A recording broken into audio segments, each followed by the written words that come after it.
Greetings, knowledge seekers. The Force is with you, and a happy May the 4th, 2022. Today, we're gonna do a review of the lightsabers we picked up from Galaxy's Edge, the ones that we built at Savi's workshop. So if you haven't seen the entire Savi's workshop lightsaber building experience, check out this link up here. Jade and I both built one each, and she chose a style of peace and justice, and this one is the one that she made. And I built one that is of the power and control style, and this is the one. Now, as you can see, the blades are removable, and it's this proprietary style that works with all the Galaxy's Edge lightsabers. It has a mechanism that allows you to twist and lock it into place. No need for a thumb screw. These blades are not only compatible with the lightsabers from Savi's workshop, but work with the Galaxy's Edge legacy lightsabers that are movie replicas as well. Now, they don't work with the Disney Parks lightsabers, which I believe they already phased out, if I'm not mistaken. And they won't work with the Hasbro ForceFX lightsabers or any of the third-party lightsabers out there. And the way it ignites, it has 4 sections. It's not high resolution. You see like 4 parts of the blade section out. So unlike NeoPixel lightsabers where you see every little pixel ignite, it's a section. So I have my NeoPixel over here, and just to show you a comparison of what they look like. And as you can tell, this one's brighter, but we'll talk about that a little later. There's no fancy electronics in this blade. When you're using the Savi's workshop lightsabers, the color will always match whatever KYBER crystal you have installed in there, which is the one you pick at the shop or ones that you can buy afterwards and put in there. If you have a legacy lightsaber, that means that the blade will match whatever lightsaber it is. If you have a Darth Vader lightsaber, it'll be red. If you have Ahsoka, you can actually color change between blue and green. But as far as having controls to change it, it doesn't really have any of that. However, I will mention there is an Etsy vendor named J Moose Playground who actually does a real NeoPixel build that is compatible with Savi's lightsabers. It has its own battery and its own chip. I'll leave you a link down below. They sell limited quantities, and the blade costs a little more than a Savi's lightsaber. And they have it set for $10,000, but people who've bought it said that it costs somewhere under $300 to have a real NeoPixel with their Savi's workshop lightsaber. Now, like I mentioned, the KYBER crystal inside the Savi's lightsaber determines the color of the blade, and we can actually still open this up. We built it at Disney, at Batu, at Galaxy's Edge, but we can actually still open it up so that we can access the inner KYBER crystal. And when the switch covers are off, you can see that the KYBER crystal is illuminated. And you can see a green crystal in there, which is why I have a green blade. Now, I went ahead and purchased additional KYBER crystals after the experience, and we can actually change the colors of the blade. I got all the colors, and the reason why I got all the colors is because at Disney, it's actually cheaper than buying these online. So if I wanted to change this to a red one, we'll remove the crystal, then we'll seat the red KYBER crystal in there. And these KYBER crystals aren't just for the lightsabers, they work with the holocrons that you can buy. Okay, now let's put this on. Now we have a red lightsaber. Now, the way the crystals work is there's actually a chip inside the crystals that emits a radio signal that tells the lightsaber core exactly what color is installed on it. And I've seen videos where people actually change the frequency of the crystal to command a different color, which could probably save you $100. But I like having each one of the crystals. I think it's fun to have the whole set.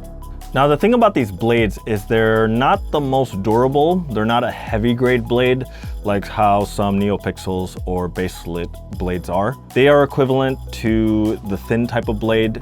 You know, you could do some light dueling with it, but it's not recommended to go heavy dueling or dropping it. So just be very careful with these. I heard they could be as low as 40 bucks if you buy them at Disney. The price might have gone up since then. And I've seen them up to $80. I think that's the price I saw on Amazon. But they are replaceable, so if you break your blade, it's not the end of the world.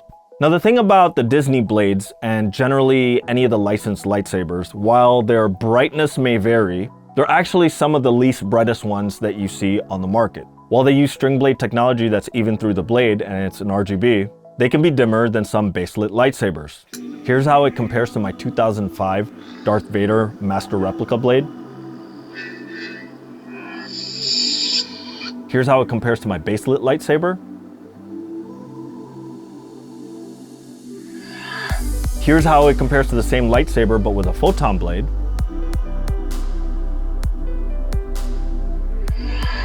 Here's how it compares to Jade's engagement saber with the magenta color. And here's how it compares to a NeoPixel.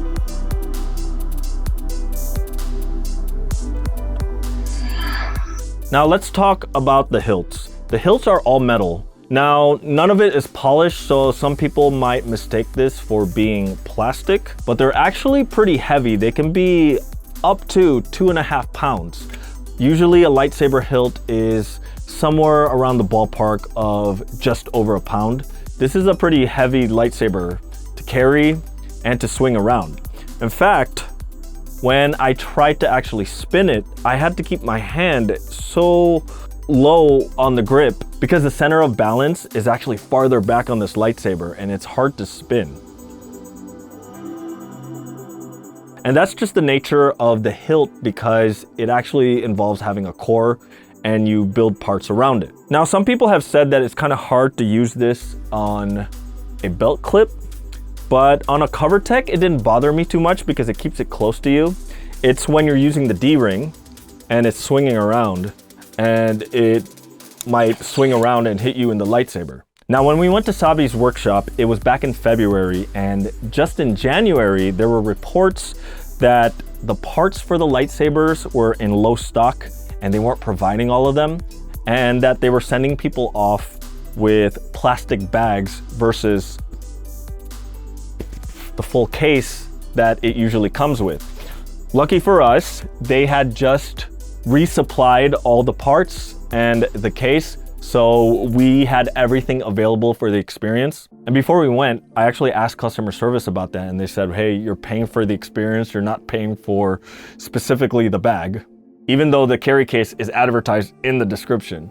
But no complaints for our visit because we had everything. The only thing they didn't do was they didn't allow us to buy additional parts. You see, the way it works at Savi's workshop is you make a reservation months ahead of time. And then once you get there, they ask you what style of blade you want to pick. You pick from one of 4 styles because that determines the type of parts they're gonna send to you. You're not gonna be picking from all the parts, you're just gonna pick from a series of parts. Power and Control is based on a Sith style, and Peace and Justice is based on a Jedi style.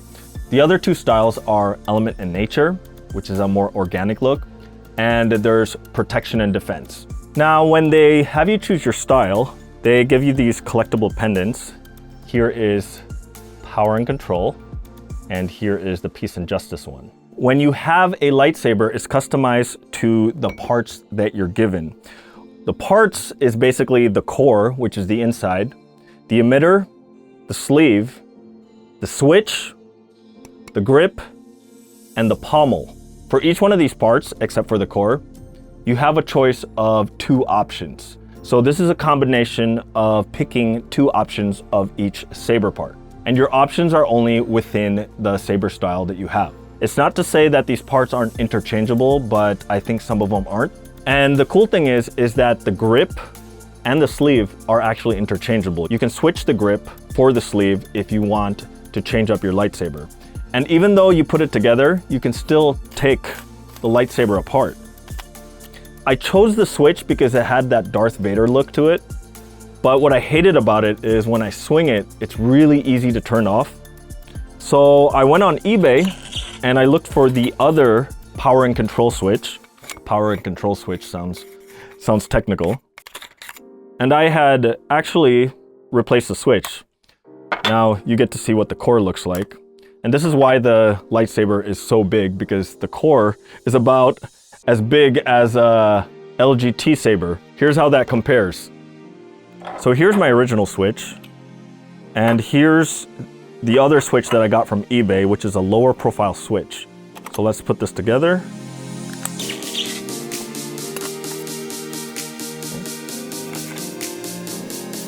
Put the pommel back.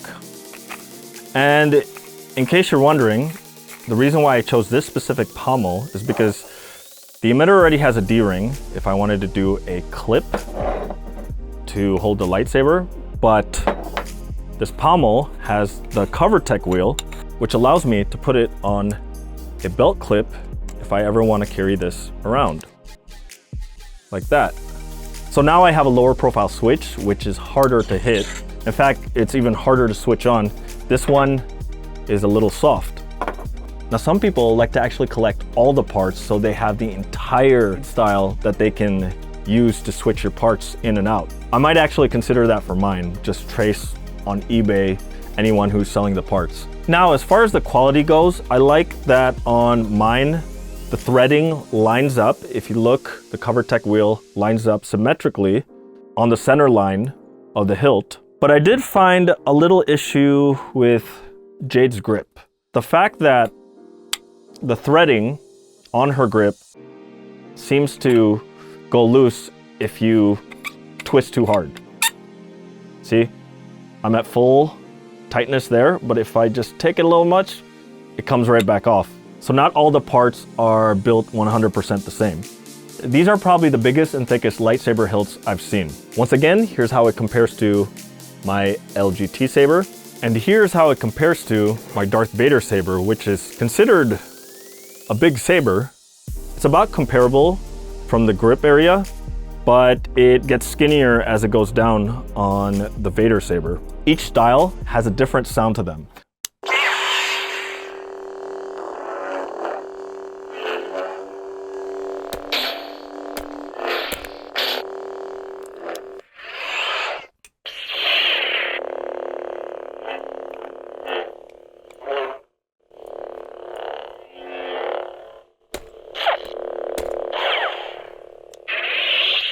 Now, as you can see, the smooth swing isn't very sensitive, and also the clash, it takes a little bit of a hit before you hear the clash.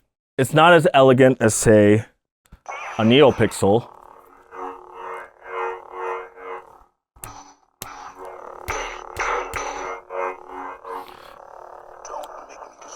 And you even have other effects. Now, as a standalone lightsaber, these might be a little expensive for how they look and how they feel. But the idea of this is the experience. And when you're there, it's a completely different experience. Like for me, it felt spiritual. I know it's a goofy way to say it, but it was something where I felt like I was immersed in my imagination of building a real lightsaber. And you walk out of there with a lightsaber that is fit to your personality. Mine's a little dark, but with a green blade. The reason why I chose the green KYBER crystal is because I knew that these blades aren't that bright, but in the dark, green is the brightest color. Jade went for a more classic light side look, which fits her personality, and she went with a blue blade. Now, how much is the experience? The experience was about $220. It went up in price since during the pandemic. And that's about the price of a legacy lightsaber if you were to go to the shop and pick one up. However, like I said, you're paying for the experience. But yeah, if you're a Star Wars fan, I highly recommend this experience. I'm actually glad I went, and I could see myself maybe doing it one more time, but also experiencing it with a friend, have them go and build their own lightsaber. In fact, the person who was hosting the building, I really liked how his character was. I wish I could hire him as our officiant for our wedding. Please raise your lights. lightsabers high. You have built a lightsaber like the Jedi and Sith that came before you. Which, by the way, I'm gonna put this out there. It's May the 4th. Our wedding is on May the 4th, 2024.